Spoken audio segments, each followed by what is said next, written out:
One of the best reasons for visiting other places is that when you come home, you understand where you live a little bit better. All the things that we think are totally normal are actually a tiny bit different in every country in the world. Tom noticed so much more now, seeing his own country again for the first time in so long. The road signs look different to everywhere else in the world. The traffic lights beep differently. Shops smell different and sell slightly different things. The trees and fields look different. People think and behave differently. Tom had seen so many things on his ride. He understood now how lucky he was in his life at home. His life was easier, safer, happier, and more luxurious than most children in the world can ever dream of. He had also learned that the world is a good place. Nearly everyone is more or less a good, decent person. Now that Tom had seen the world for himself, he knew that despite the bad, sad, terrible stories he saw on the news, there were so many good people who had looked after him in the villages, towns, and cities of 60 different countries. Tom had found out a lot about the world, but his ride had shown him even more about himself. He knew now that he was capable of doing more than he had ever imagined. He hadn't honestly thought that he'd get all the way around the world, but he had begun to do it anyway. Beginning something is a really good trick. It's the best way to become good at it. If you just wait around hoping to become an expert on something, then you'll never get good. You'll never achieve anything difficult. Beginning is the best way forward. It's far better to try something and fail at it than to be too scared to even begin it in the first place. Cycling around the world had made Tom a more confident boy. Nowadays, he enjoyed trying new things.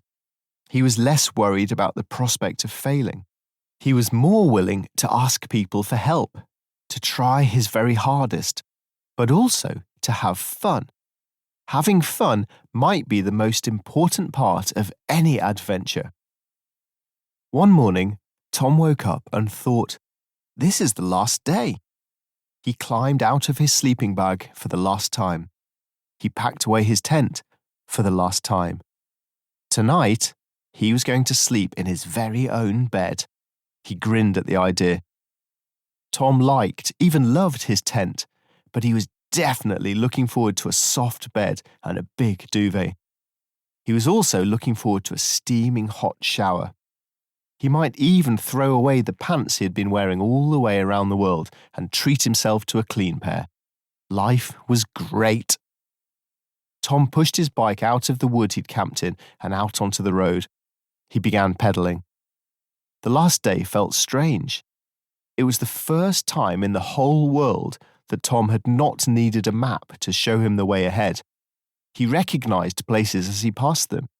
He knew what he was going to see when he reached the top of a hill. Tom rode fast, remembering how slow he had been when he first began this trip, wobbling on his bike as he set off ever so slowly to try to ride to Africa. If you ride a bike every day, you will get very fit and strong. It is a magical feeling. We all live on the road to Africa.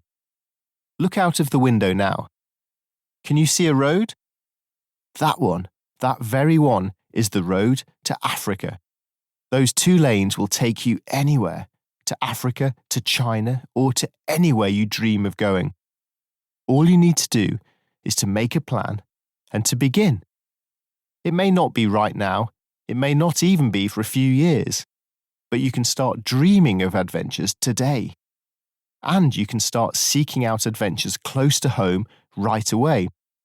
You don't have to cycle around the world to have an adventure. Anyone can find somewhere to explore near their home.